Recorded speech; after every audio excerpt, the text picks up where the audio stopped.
What if the reason they walked away was because God removed them?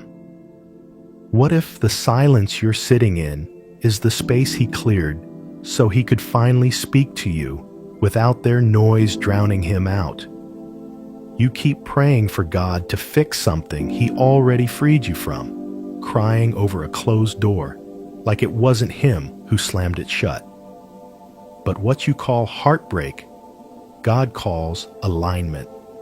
Let them go, He says, not because He's cruel, but because He's protecting you from a future that your heart can't see yet. You think you lost something, someone, but in heaven's eyes, you've just been repositioned. Remember Abraham? God told him to leave his father's house, his country, everything familiar, and go to a land God would show him. Not one mapped out, not one guaranteed, but one waiting on the other side of obedience. And Abraham went. He didn't take Lot because he needed him. He took him because he couldn't let go. And what happened? Strife, chaos, delays. And eventually, God had to separate them anyway. Some people are your lot. They were never supposed to go where God is calling you.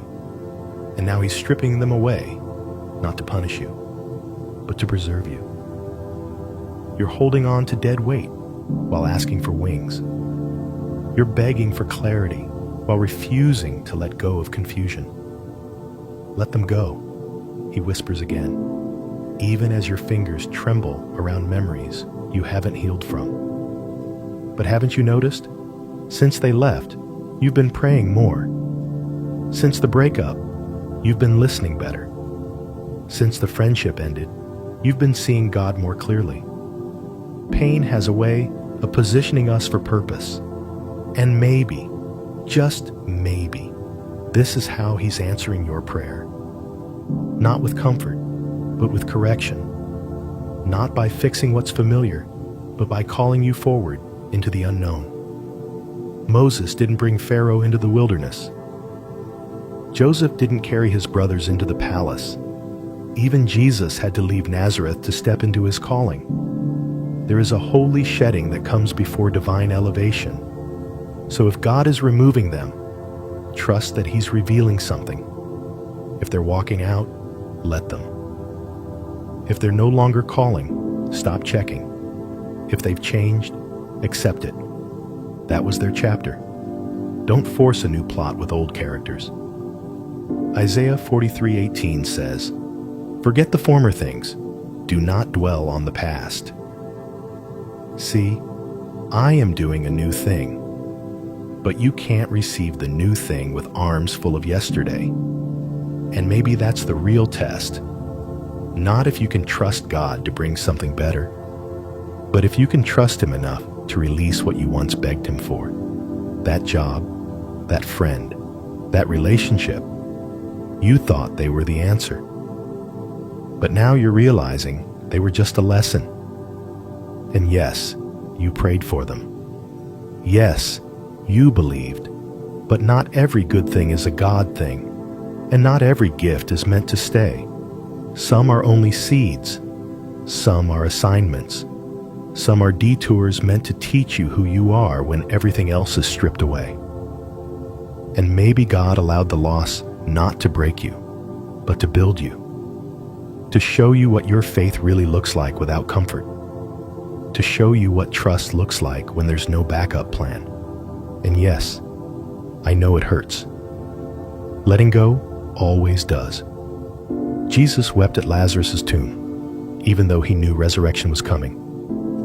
Grief doesn't mean you lack faith. It means you had hope.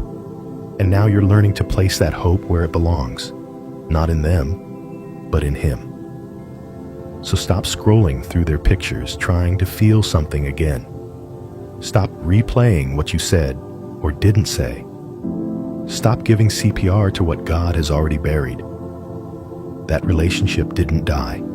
It ended. And there's a difference. Death is a transition. An ending is divine closure. And in that silence, God is planting something new in you. But you won't see it until you unclench your fists. You won't feel it until you stop reaching backward. You won't step into it until you let them go. So breathe, grieve, but walk, because there's something better coming.